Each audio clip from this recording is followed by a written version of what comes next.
அவங்க என்ன பண்ணியிருக்காங்கன்னா வெறும் டிராமா மட்டும் தான் கத்துக்கிட்டாங்க. ஸோ உங்களுக்கு ரெஸ்ட் கொடுக்குறோம், ரெஸ்ட் இல்லை, நிரந்தரமா அவங்கள வீட்டுக்கு அனுப்புறோம். போங்க, சன் டிவில நீங்க சீரியல் செய்யுங்க. சீரியல்ல செய்யறீங்களோ இல்ல ஜெயில போய் கம்பி என்றீங்களோ அது அப்புறம் பார்க்கலாம். ஆனா ஒண்ணு மட்டும் நிச்சயம், 2026ல இந்த கும்பல் கண்டிப்பா ஜெயிலுக்கு போகிறது உறுதி. நாட்டுக்கு எவ்வளவு கடன் இருக்குதோ அந்த கடன்ல இந்த 4 ஆண்டு காலத்துல எவ்வளவு கடன் வாங்கினாங்களோ அந்த பாதி அவங்களோட சொத்து மதிப்பு அப்படின்றத சொல்லுவேன்.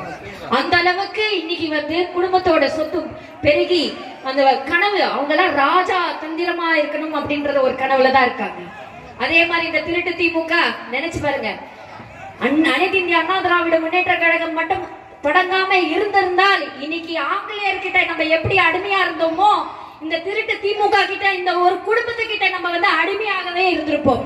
நல்ல வேளை நம்மளுக்கு ஒரு தெய்வமாக ஒரு புரட்சி தலைவர் எம்ஜிஆர் அவர்கள் நம்மளுக்கு கொடுத்திருக்காங்க. இந்த 4 ஆண்டுல அவங்க என்ன பண்ணியிருக்காங்கன்னா வெறும் டிராமா மட்டும் தான் கத்துக்கிட்டாங்க. ஸோ உங்களுக்கு ரெஸ்ட் கொடுக்குறோம், ரெஸ்ட் இல்லை, நிரந்தரமா அவங்கள வீட்டுக்கு அனுப்புறோம். போங்க, சன் டிவில நீங்க சீரியல் செய்யுங்க. சீரியல்ல செய்யறீங்களோ இல்ல ஜெயில போய் கம்பி என்றீங்களோ அது அப்புறம் பார்க்கலாம். ஆனா ஒண்ணு மட்டும் நிச்சயம், 2026ல இந்த கும்பல் கண்டிப்பா ஜெயிலுக்கு போகிறது உறுதி. நாட்டுக்கு எவ்வளவு கடன் இருக்குதோ அந்த கடன்ல இந்த 4 ஆண்டு காலத்துல எவ்வளவு கடன் வாங்கினாங்களோ அந்த பாதி அவங்களோட சொத்து மதிப்பு அப்படின்றத சொல்லுவேன்.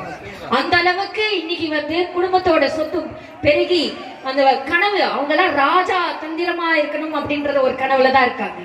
அதே மாதிரி இந்த திருட்டு திமுக நினைச்சு பாருங்க, அனைத்து இந்திய அண்ணா திராவிட முன்னேற்ற கழகம் மட்டும் தொடங்காம இருந்திருந்தால் இன்னைக்கு ஆங்கிலேயர்கிட்ட நம்ம எப்படி அடிமையா இருந்தோமோ இந்த திருட்டு திமுக கிட்ட, இந்த ஒரு குடும்பத்துக்கிட்ட நம்ம அடிமையாகவே இருந்திருப்போம்.